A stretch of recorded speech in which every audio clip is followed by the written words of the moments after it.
Welcome to this episode of the HerBusiness podcast. I'm your host, Susie Daphnis. I'm the CEO at HerBusiness, and today we have a great topic and a great guest. I have a question for you. How do you get more of what you want? Well, let me give you a clue. My guest today is the author of a book called What's in It for Them? 9 Genius Networking Principles to Get What You Want by Helping Others Get What They Want. Joe is the head of the Genius Network, and in this interview, we talk about why giving is the key to building authentic relationships and relationships that drive your business. Now, speaking about giving, this book is relatively new. We recently sent a copy out to every single one of our HerBusiness Network members. This is our way of giving great value for being part of our community. And members are loving it because it talks about how to build great relationships. And every single day inside the HerBusiness Network, we see women forging strong bonds as clients of each other's work, as referrers, accountability partners, strategic alliances, and friends. And the thing is that when you want to build strong relationships, it does start with being willing to contribute. And that's one of the things I love about the HerBusiness Network. It isn't a network where we're all going, buy my thing, buy my thing. It really is about forging strong relationships. So here's what I know. Running a business by yourself can be lonely. And when you add to that the pressure of having to bring in new business, it can feel overwhelming. And so the HerBusiness Network is kind of a solution to both of those challenges. Today, we're going to be talking about not doing it on your own and how to create a trusted, reliable community of people around you to support your business growth. So in this interview, you'll hear Joe talk about how to create value in advance so that you can win your customers' trust and loyalty. He'll talk about how mastering the art of communication strengthens your relationships and sets you up for future success. And we'll even talk about work addiction. This was an interesting twist in the interview because work addiction is a common struggle. I know it's something that I have struggled with, and it's very common amongst highly driven entrepreneurs. But what do you do about it? How do you bring in a little more balance and balance that time of connecting with others with connecting with yourself? So let's now go to the interview. Hey, Joe, welcome to the summit. Great to be here, Susie, and thank you. Thank you. Congratulations on the new book. I appreciate it. Thank you for supporting it. It means a lot to me.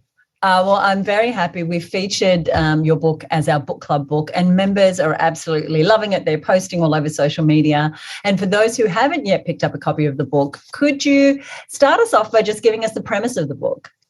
Well, so What's in It for Them is the title, and it's also the operating system of how I think is the best way that, and I can speak for myself, that what has helped me the most in developing not just, relationships in business, but real friends. Vern Harnish, who's the founder of EO, said that the book is how to get real friends, not deal friends. And so the premise of the book is I've always loved how to win friends and influence people, because certainly we want to win friends. We do want to influence people. What I've learned, though, is that it's not just about winning friends and influencing people. It's about winning the right friends and influencing the right people. So I acknowledge Dale Carnegie's book because it's awesome, and I think everybody should read that book. And I also realize that in my life, I've wasted a tremendous amount of time helping people that were the wrong use of what I write about in chapter 2 of TAMI, my time, attention, money, effort, and energy, because that's what you can spend. And so I wanted to write a book that really helped me understand what I've done well that has worked and the cautionary tales of the mistakes that I've made, and hopefully impart that to people so that they would be more better and capable of developing real relationships with people that they could bring their giving abilities to. And it's a book written for givers, because people that will not like this book are takers. I want to hark back to something you just said and about givers, and generosity is one of my highest values. And you very generously share a lot about yourself, about your personal life. We'll dig into a little bit of that later, but also really come from the same space of really being a giver. I want to mention something else you just said. You mentioned money, and I know that I've heard you say that time is money, that people say that time is money, but you say that relationships are money. Can you speak to that in the context of specifically business, which is what we're talking about here today? Yeah, so I've never set my alarm and the alarm goes off and I hit it and there's a big pile of money sitting there. So the money comes from relationships. Certainly, productivity is maximum results, least amount of time. Leverages is maximum results, least amount of effort. And so there's great leverage in relationships. You can make $1 million deal in the span of 5 or 10 minutes, or you can spend years accomplishing nothing. So it's not the time, it's what you do with the time. And everything that I've ever done that involved the making of money, there's always other people involved. I mean, there's other humans, because what is a business? A business is solving problems for a profit.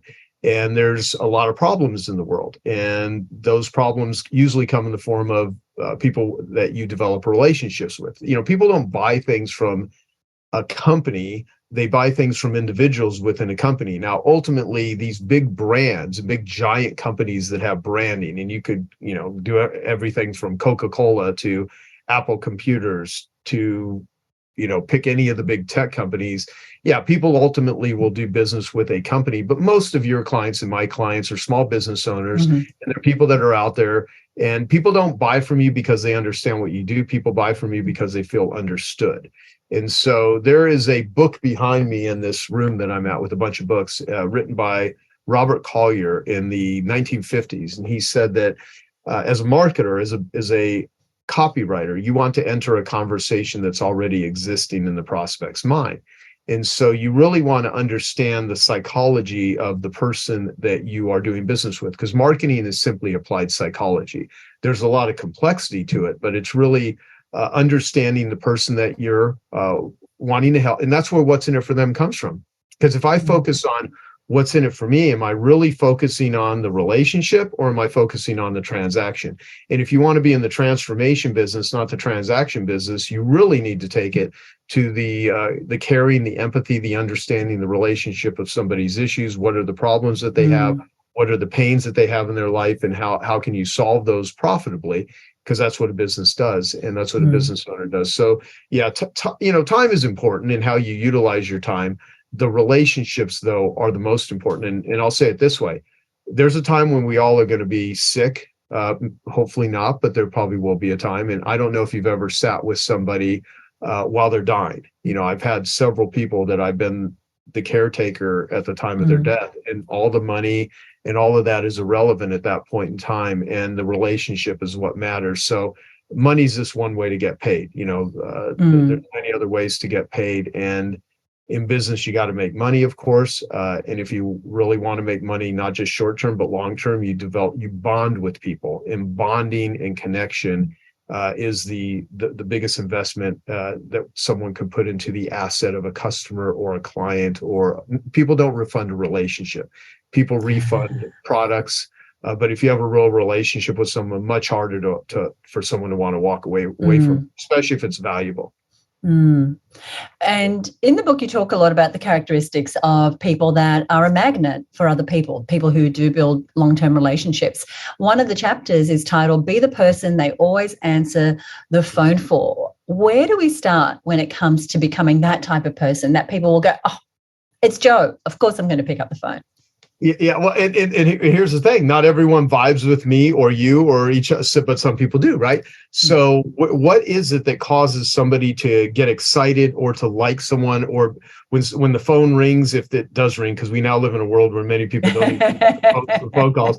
But here's a test that I'll suggest that everyone listening to this do: the next 10 people that call you or direct message you, be it on social media or a text message or whatever form of communication that you are using, whatever sort of app, whatever mechanism people use to contact you, the next time the phone rings or you get a text message, look at the next 10 of them and do a gut check. And oftentimes someone will call and you'll be like, this person's texting. And you may not verbalize it and say, but you think it. And you're either excited or you're like, oh, no, it feels like an obligation, or it's kind of interrupting you, because we love getting interrupted by things that make us excited. We don't like getting interrupted with things that annoy us. So are you welcoming that person, or are you like, oh God? And I will caution people in this way. If someone is contacting you and you immediately have like, I can't believe this person is calling me or reaching out to me, but you owe them money, they're not the jerk. You're probably the jerk because you owe money. So assuming that the person is reaching out to you and they're not having to follow up on something that you really should be responsible for, and you are excited or not excited, tells you everything about why is it. And so what we want as humans is we want more woo and less ah. And so everything in life, make more money. Let's, go build this business. Let's go exercise. Let's go out on a date. Whatever it is that gives us woo in life, that gets us excited, that comes through other people. And some people, when they reach out, they represent woo, and other people represent ah. And usually the people that have more give than take, you're excited to hear from. But the people that have the taker energy, so that is my gauge when I get annoyed or for some reason, and it might be very subtle and it's really easy to ignore it, I try to evaluate what is it about this person that I like or dislike about them.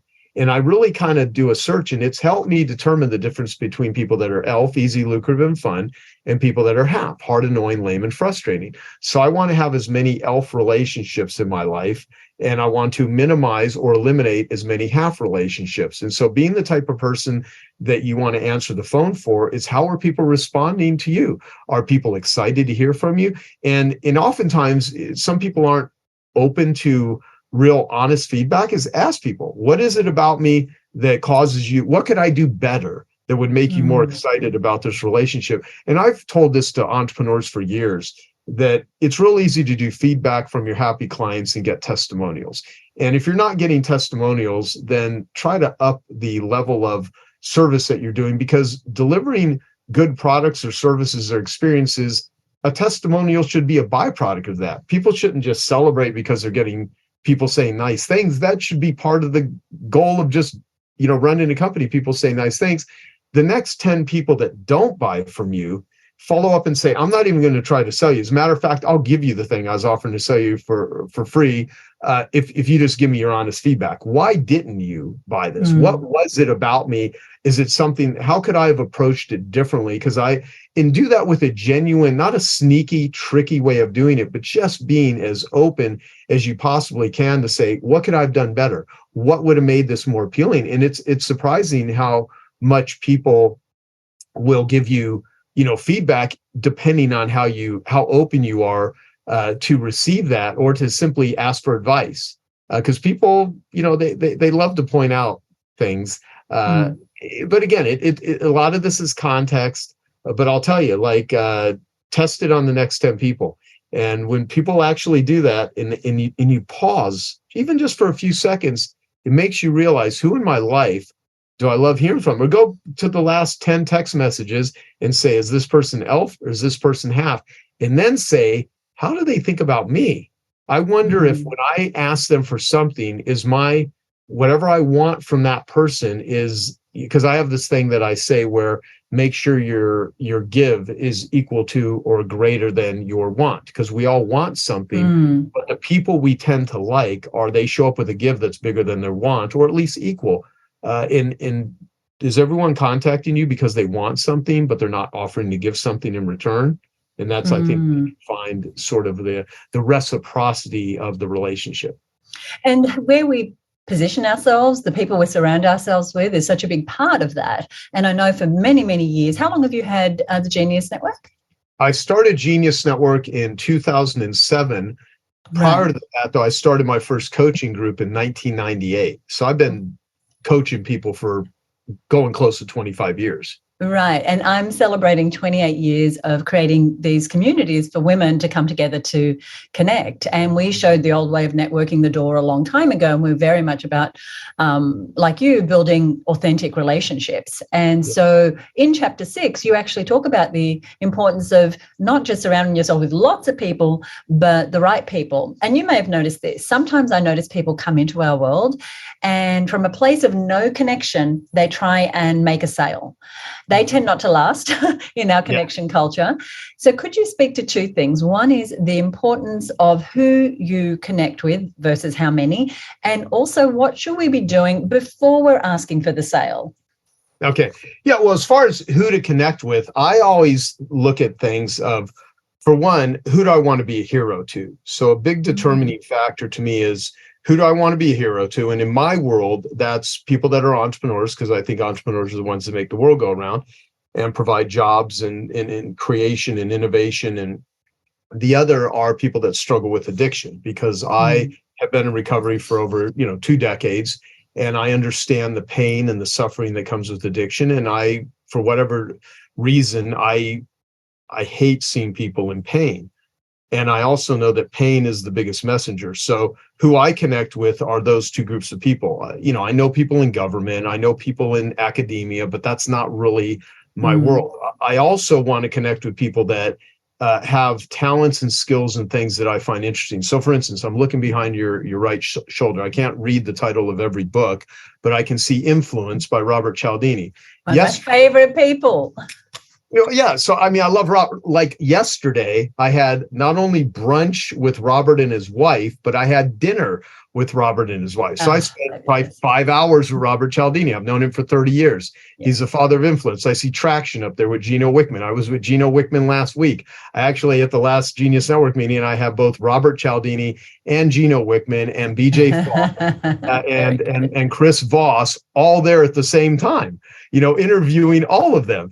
And it's like, so I am very curious, and I try to bring together people that are way smarter than me, that have studied areas that I find interesting. I want to make myself really useful to them. And by doing so, then I learn all kinds of stuff from them. I want to ask them questions. I want to hang out. I want it to be valuable. And it was hard even just stopping the meeting we were having, because we were just having such a great day. I mean, we had such a good brunch meeting about AI and how Robert could apply that to the Cialdini Institute, that they called me back a couple hours later, like, what are you doing for dinner? And it's like, so I love it. Yeah, I had a couple of AI experts with me, and we all went to dinner. We just talked about AI all day yesterday on a Sunday. So it was really crazy. And then the other part of your question, I'm sorry, I was kind of going on a rant there. What was the second part? The second part was, what should we be doing before we ask for the sale? Because people just join a community like ours or yours, and some people are like, okay, how do I sell things? What should we be doing first? Well, I always say this, and look, I'm not saying anything you don't already know, and you're very bright and you're very perceptive, and I'm just giving another framing on something you've probably taught for years. So, like, let's talk about Cialdini. His book after Influence was Persuasion. He did a new updated version of Influence 30 years later. But marketing is anything that you put in front of somebody is marketing. So I've liked to define selling versus marketing. Is selling is what you do when you're on the phone or face to face with somebody. Marketing is what you do to get someone on the phone or face to face with you, properly positioned. So by the time you're talking to them, they're pre-interested, pre-motivated, pre-qualified, and predisposed to either give you money, pay attention, do a discovery call, have a conversation, whatever it is. And so what you do beforehand is to try to create value in advance. So what I do is, enthusiasm covers many deficiencies. So if someone is brand new and starting out, at least be enthusiastic. That doesn't mean bullshitting people. It doesn't mean lying. It doesn't mean exaggerating. Hype used ethically is massive enthusiasm for what you're selling. Hype used unethically is lying, misleading, in exaggerating things that aren't true. And I don't even like the word hype, because there's a negative connotation to it, but I'm okay with it as long as someone understands it in the right context. You want to be excited. And what you can do in advance is, as much as you can be a pain detective and identify what needs solved in that person's life, what is a pain that you could help to remove? What is some woo that if you gave them some excitement, that they would have a greater affinity and respect for you? And how do you do that in advance? Oftentimes that's sending people articles. It's sending them a video. It's doing any sort of touch. Sometimes it's a direct mail campaign. We're going to meet next week. I wanted to share this with you beforehand. Watch this video. I learned, you're really into cold plunging and yoga. I found this really cool 3-minute video clip on cold plunges. You may like this. Anything like that strengthens the potential for the relationship, and it sets the stage. So there's after dinner mints when you go to a restaurant, and they'll give someone an after dinner mint because they want them to leave with a good taste in their mouth. What about the before dinner mint? And I'm saying this metaphorically. I love it. What can everyone talks about the 5 a.m. club. One of my books on addiction recovery is The Miracle Morning for Addiction Recovery, even though I'm mostly a nocturnal person. But Hal Elrod wanted me to do a book with him and Anna David on addiction recovery in the morning. And I remember interviewing Robin Sharma, who's big on the 5 a.m. club years ago. And he, talks about getting up at 5 a.m. Well, the problem though, is that in order to have a 5 a.m. club, you have to it's about a 9 p.m. club. Because if you don't get your ass to bed, right, early enough, and you wake up at 5 a.m., but you didn't go to bed at midnight, you're going to be exhausted. So part of this is just thinking before the meeting, before the relationship, what could you do to sweeten the deal? What could you do to put a smile on the person's face? How can you educate them a little bit? Because the number one question in all consumers' minds is, who can I trust? And so our job is people that are wanting to make a sale is to establish trust and rapport. And rapport is trust with comfort. And so whatever a person can do in advance, sometimes that's sharing a testimonial, sometimes that's sharing, anything that would be valuable, so that by the time you're talking to the person, they're a little bit more pre-interested, pre-motivated, pre-qualified, and predisposed to listen to what you have to say. And it doesn't take a lot of effort. Sometimes it's just figuring out what is that one piece of copy or that one audio message or that one bit of social proof that you can share with someone that they would find valuable. Not what you think is valuable, but what they would think is valuable. And, there's all kinds of ways to do that. I mean, I'm very big on audio messages. One of the chapters in my book is to get as up close to in person as possible. Right. And you can send a text message, but oftentimes, just a video message, an audio message, not really long ones. People think I love receiving messages because I talk about this in my book. I love receiving messages that are from the people that have like value to offer me and that are not super long. I mean, I don't want to listen to a 5-minute audio message the first time I heard someone, but if I have rapport with someone and we really have a dialogue going, so sometimes people can smother, look, this, if and every woman out there has had a situation where they found someone that they really, it could be love or lust. They were really into them. And they went out on a date, and then the person started sending them flowers every single day. And immediately, you're kind of like, oh, this is a little too much. Well, you got to find a little bit of the art and science on it. You want to not overwhelm the people. And that's where desperation shows up. And you don't want to come across as desperate. I love that. I've been in a relationship for 30 years, so I haven't had that experience for a long time. Well, good.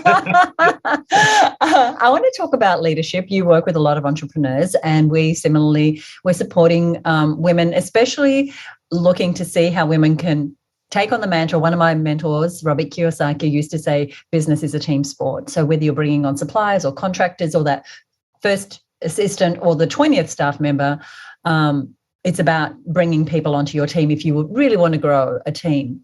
I've had the wonderful pleasure of interacting with one of your team members who you've worked with for a long time. Yeah, is that Eunice? It is Eunice. She sounds amazing. 28 years she's been with me. Wow. Yeah. Congratulations. That speaks a lot to the relationship that you have. So as a leader, and if we speak to the leaders who are listening, how do we use the what's in it for them philosophy to be better leaders?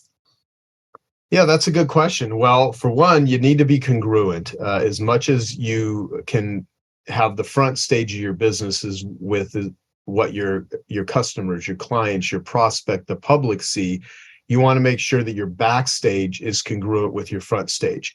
If you are cheating people and you are doing anything that's unethical, then the ethical people on your team will leave. And Robert Kiyosaki writes about this. Robert Cialdini. This is so weird. You said, I'm going to see Robert Kiyosaki tomorrow morning. You are? Yeah. Oh my gosh. It's such a small world. It's such a small world.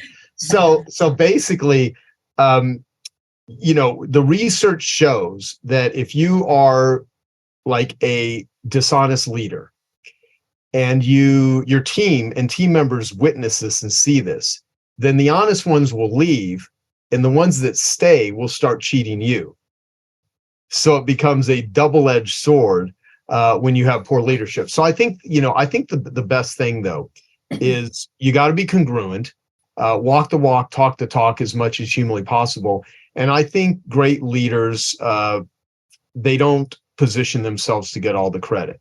It really, and sometimes it's, if you let them plan the fight, they don't fight the plan. So you want to. Would you say that again? If you let them plan the fight, the people on your team, the people that you're leading, got it, they won't fight the plan. And enroll them, and there's, look, I've gone back and forth on so many different ways about leadership. Like Stephen R. Covey, his latest book is, which is Stephen Covey's son, his latest book is, Trust and Inspire versus Command and Control. So, and they talk about different ways, because there are command and control leaders, there are trust and inspire leaders. And truthfully, there are some times where you're in the middle of a war, and all the motivational talk of being polite and inspiring and everything, sometimes you're just in a freaking battle and you got to be hardcore. And so part of, you can only lead people that are enrolled and engaged in the same mission, no matter how much, one person's freedom fighter is another person's terrorist. So part of it is, what's the mission? What's the cause? What do you actually, leading, and do you demonstrate it? And do you have something? It's really hard to lead a sales team, as an example, if what you're selling does not produce results or accomplish what is being promised to people. So I'm very, like, one of the reasons, I know I've mentioned Cialdini now several times, where me and Robert have such a good connection. We're completely different personalities. He's a professor, I'm this total entrepreneur, is ethics, the ethical use of influence and persuasion. I mean, and there's a lot of marketers, and you know this, that are con artists. There's connecting, and then there's connecting. And I think, I have never heard that. That's great. I mean, like, and you know these people when you when you've been doing stuff as long as we have. Yes. There are people that the world admires. They watch their videos. These people seem really authentic. They're even up on stage talking about how to be authentic. And you meet them backstage, and you're like, you're anything but your message. You're you're a connector. You're not a connector. And so, so part of it is just really, and here's who becomes my true friends in life. Who are the people? How are people that are more powerful treat people that are less powerful than them? Are they nice to someone that opens up, a door? Are they rude to servers or waiters or wait staff? I love to meet people backstage, not just front stage, because front stage, anyone can be on their best behavior. Backstage shows a whole nother level of who the human is, how they really lead. Because, you can be a great inspirer and a great speaker, but you could be a freaking tyrant, behind the scenes. And here's one of the reasons I actually wrote my book too. I really wanted to look at everything that I had, done right and everything that I had done wrong, and have to go a little bit deeper. It's not just what a book does for someone that's reading it, or what it does for someone that is actually writing it, which is why I always encourage people, to whatever degree they can, to document the lessons, good and bad, that they have learned in their life. And part of it is, for young people, they're witnessing a world right now where there's a lot of tyrants, a lot of narcissists, a lot of takers that are in very high positions of power, that have status and are making money. And it can become very discouraging, because people are like, I don't get it. This person's a jerk. This person's lying. They're feeding fear porn out into the world, and they're still seeming to get ahead. What I would, say to people that are thinking that is, for one, I believe in karma. And, I've seen a lot of people that rise to high places being a jerk, being, being an asshole, to a large degree. And just wait a few years, because one thing I learned early on, and I've always stuck to this, is be nice to the people you meet on the way up. They're the same people you meet on the way down. And leadership is not just building a business for a short period of time or getting a lot of fame or getting a lot of notoriety. It's like, it's your funeral. How many people are going to be like, that person really encouraged me. That person really helped me. That person was a ray of sunshine in darkness. And also, if things start going bad in your life, does everyone disappear, or do you have some friends that will take care of you? Because real leaders, they will have a support structure around them in the hardest of times, because it's real easy for having fair weather friends. I actually always pay attention when there's difficulties in my life, who's actually showing up, and more importantly is, how do I show up? Because when things are really hard, that really tests your leadership abilities. Yeah. There's a line in the book that you've just spoken to, which is that character will trump capability all day long. And I think you've just talked about that. We can be the best in the world at whatever our craft is, but if as a character we don't show up in a way that we are building our relationships, then that I agree. I think it comes back to bite you. I want to ask you two more questions. The first of which is about addiction. In your book, you talk a lot about your own addictions, and you mentioned earlier that you are in recovery. But I want to talk specifically about work addiction. Have you ever been work addicted? Do you have any advice for us who who love our businesses, but perhaps we lean into too much of work and not enough play? Yeah. No, honestly, almost every highly driven entrepreneur struggles with a degree, because the challenge with workaholism, which is the respectable addiction, which is a subtitle for a book on workaholics, is that you get rewarded by status, money, prestige. People look up to you. People celebrate long hours, hard work, driving yourself into the ground. And so it's a very tricky sort of condition, because it's really easy to be seduced into opportunity. And the challenge with workaholism, and what people that are not entrepreneurs don't understand, is that driven entrepreneurs, which is about 5% of the population, and Dr. Doug Brackman, who is recently became a Genius Network member, wrote the book Driven. I had him come out to it was the last meeting I did last month. He came out, and I've known him since 2017, but I interviewed him on the driven entrepreneurs. So there's hunters and there's farmers. So the hunters is about 5% of the population. I would put you in the category of you're a hunter, and 95% of people are farmers. And so the people that have the driven gene, the hunter gene, which is the D2 and D4, it's a genetic mutation. They have less reward receptors in the back of their brain than the farmers, which means they are restless. But they have to go out and they hunt. And if it wasn't for the hunters, many people would not survive. They would not get. So they're very important, but they're considered very weird by the farmers. But we need farmers, right? And hunters are pack animals. So when someone betrays a hunter, they feel incredibly bad. And they can't even fathom why someone would do it, because honest, ethical hunters are amazing humans that are super producers.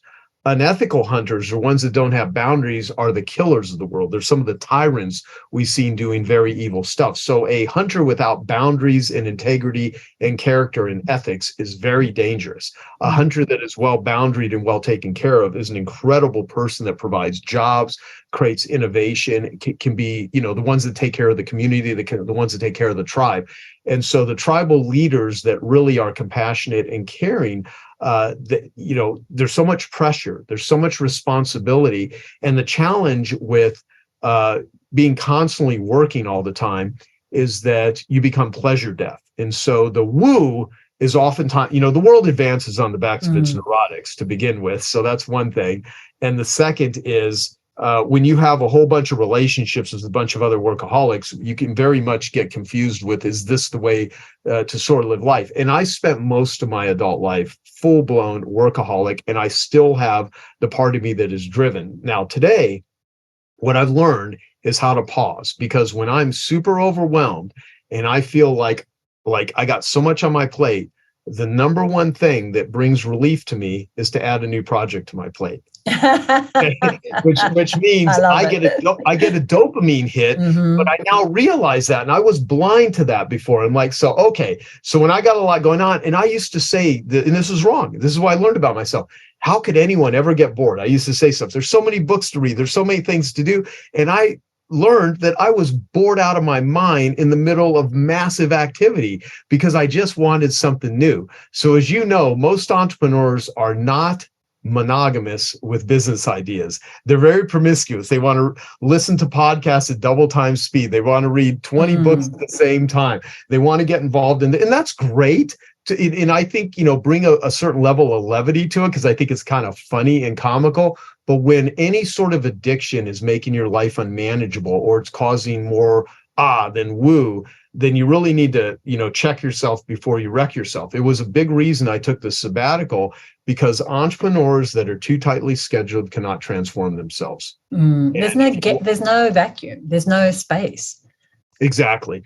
And anything we want in life, better body, better spiritual practice, a better relationship, build a business, be a great parent, whatever the goal is, whatever the conditions we want in our life, we have to set it up. So if these are the conditions and over here's a setup, we just need to set it up. So I was like, I want to take a sabbatical. I want to take a 1-year sabbatical because I want to reevaluate everything that's going on and I have this line that I say all the time, which is be willing to destroy anything in your life that is not excellent.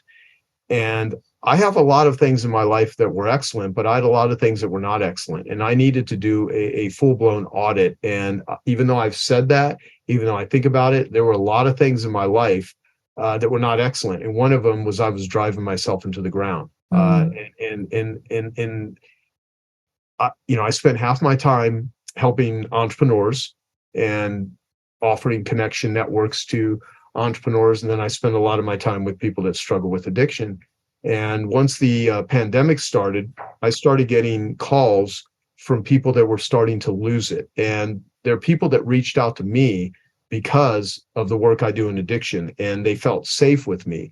And I started to sense that we're going to go into a really dark place. And I realized, you can't fix the world with broken hands. I need to really resource myself, and I needed to take large quantities of time off. I didn't want to take a sabbatical so I could go travel. And we're in the middle of a pandemic. It wasn't like sitting on a hammock, and drinking pina coladas. It was like it was an inward journey. People were like, what are you going to do? Where are you going to go? And I didn't want to go anywhere. I wanted to go inward. I didn't want to go outward. And I had to really take a look at all of the parts of me, the low self-esteem, the low self-worth, that required external validation for me to feel okay in the world, because I wanted to get to a place where if people liked me or didn't like me, it didn't make or break me. And I didn't realize I wrote a whole bunch of lessons down. I actually put them on a website called joesabbatical.com. And it doesn't sell anything. Yeah, it doesn't sell anything. It's just like videos of before and after I did the sabbatical, because so many people were asking me about it. And I did a talk on the lessons. And one of the things I got out of it, and I do have lessons actually at the end of my book, some of the lessons and what's in it for them is, not being on social media was more inspirational for me than reading motivational quotes on social media. And so in that the people that wanted to offer the most advice on how to do a sabbatical have never actually taken one. And so, with workaholism, let me just say this, I believe addiction is a solution to pain. It is a connection disorder. The opposite of addiction is connection. The ultimate place to get to is a state of flow. It's hard to get there, but if you're working all the time and you're really burnt out, in your nervous system is overridden, and you're always in a sympathetic mode, not parasympathetic, it's really hard to feel okay. And people will stay in that addictive cycle. The number one killer of people in substances is sugar first, tobacco second, alcohol third, opiates fourth.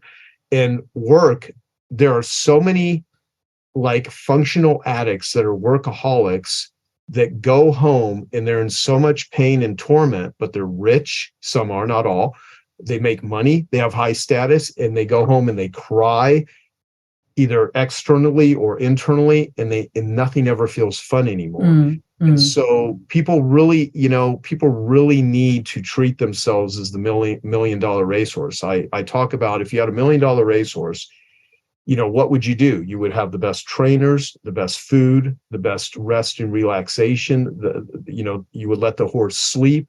You would not put the horse in the wrong races. You wouldn't overtrain the horse. And because if you have a well taken care of $1 million racehorse, when the horse runs races, they make $1 million. You wouldn't have the horse up till 3 a.m. smoking cigarettes, drinking alcohol, watching porn. You would take care of that horse, because if you don't, the horse loses, and you never win a race you don't want to be in. And some games in life, the only way you win is you don't play. And if you're working all the time, you don't notice all the crap you put up with until you step away from it and you give yourself from perspective and optics. And that's why, and I'll tell you, most people that are addicts, I've never seen a true addict recover in isolation. You're as sick as your secrets, and silent battles are the hardest battles to fight. So if anything I'm saying right now resonates with anyone struggling with workaholism or any sort of compulsive behavior, that they feel disconnected, but when they're doing the behavior, it feels like a false form of connection. Build community around you. Go to a 12-step group if you have to. Find trusted people. Look at your diet. Look at your sleep. Because so much of addiction is it's looking for love in all the wrong places. I could go on and on. Sorry. Thank you. I know this is a passionate topic of yours, and of course you do talk a lot about your own addictions in the book. At HerBusiness, we have a tagline, which is do what you love every day. So my final question is, what does doing what you love every day look like inside of your business? Yeah. Most of what I do, I would do even if I didn't get paid for it. I don't believe in the whole premise of, follow your passion. I think it sounds good in a seminar speech. I understand, and it's a contextual thing, because there are certain ways to utilize passion. And certainly if someone is excited and, grateful and in a space of flow, and they're productive and they're creating value, because all money earned ethically is a byproduct of value creation. So, I would do what I do even if I didn't get paid for it. But there's a lot of stuff that I do that isn't fun. Like, for instance, I don't like working out, but I work out almost every day, because I don't like working out, but I like having worked out, right? And there's certain things I don't like doing, but I like the consequences of doing those things. And so life is easy if you live it the hard way, and hard if you live it the easy way, is something my friend, the late Dave Kekich, said. He spent half his life in a wheelchair. And there are certain things, I would love to eat pizza and sugar and crappy food and stuff all day long, but there's a consequence to that. So going back to love, in order for me to love what I do, it actually requires certain rituals and certain consistencies and disciplines, and being able to do things that scare me. Because whatever you fear and don't face controls you. But whatever you fear and you take steps to face, you can oftentimes control it or get a lot better at it. So I try to do something almost daily that scares me. And that doesn't mean run out in front of traffic. That's like a stupid way to get scared. I mean, I do things that actually challenge me. And when I do that, I feel a sense of earning stuff. I do a lot of service work. I will spend time talking with people with addictions, because people will constantly say, what you're doing with your foundation is so wonderful and so sweet, that what you do. And I'm like, it's not like I'm some philanthropic angel. It actually helps me with my own recovery. My self-interests are being served by the stuff that I do. I mean, it helps other people. But what's funny is whenever I feel crappy, whenever I feel like my life sucks, I have to remind myself that there's at least 3 billion people on the planet whose dreams would come true to trade places with my life for even like an hour. And so be grateful for that. Be grateful that I have vision and the ability to walk and talk and hear, because some people don't. Whenever you think life is challenging, there's a lot of people that have challenges that are waiting for someone to show up and just say, encourage me a little bit, or I could use your help, or I can, and that's how we feel better. You don't feel good just because you want to. You feel good because you generate it. Life is not going to give you heat if you don't put in the logs. So there's going to be work, there's going to be effort, but the more you really intentionally design your life, you can. Some people write a horror story. Some people write a tragedy. Some people write a comedy. Some people write a romance story. We wake up every day and we write whatever stories we want to write about our life. The book is What's in It for Them, 9 Genius Networking Principles to Get What You Want by Helping Others Get What They Want. Joe, thank you. It's been fabulous. Thank you so much for joining me. You're welcome. Thank you, Susie. Appreciate it. I hope you enjoyed that interview with Joe Polish. It was part of our very recent Business Growth Summit for women entrepreneurs. We had almost 2,000 women join us to take part in the summit and to enjoy this interview and 11 others with inspiring world-class speakers, best-selling authors, entrepreneurs. As I mentioned, we have given a copy of this book to every single one of our members. Now, if you're not a member of the HerBusiness Network, then I encourage you to grab a copy. And if you're not part of the HerBusiness Network, I encourage you to join us. So I'm going to invite you to head on over to herbusinessnetwork.com to get all the details. Because if you want to scale your 6-figure business into a 7-figure business, then you want to be part of our amazing community. Thank you so much for listening. Thank you to Joe. Get all his details over on our show notes page at herbusiness.com/236. I'll catch you in the next episode. I love doing this show for you and I appreciate you listening. And if you enjoyed this episode, go ahead and share it with your friends. Tag me at HerBusiness, tag Joe at Joe Polish. And we love it every time we get a comment from you. You can email me also at podcast@herbusiness.com. Finally, if you're new to the show, be sure to subscribe because we've got lots of great interviews and episodes coming up right here on the Her Business podcast. Bye for now.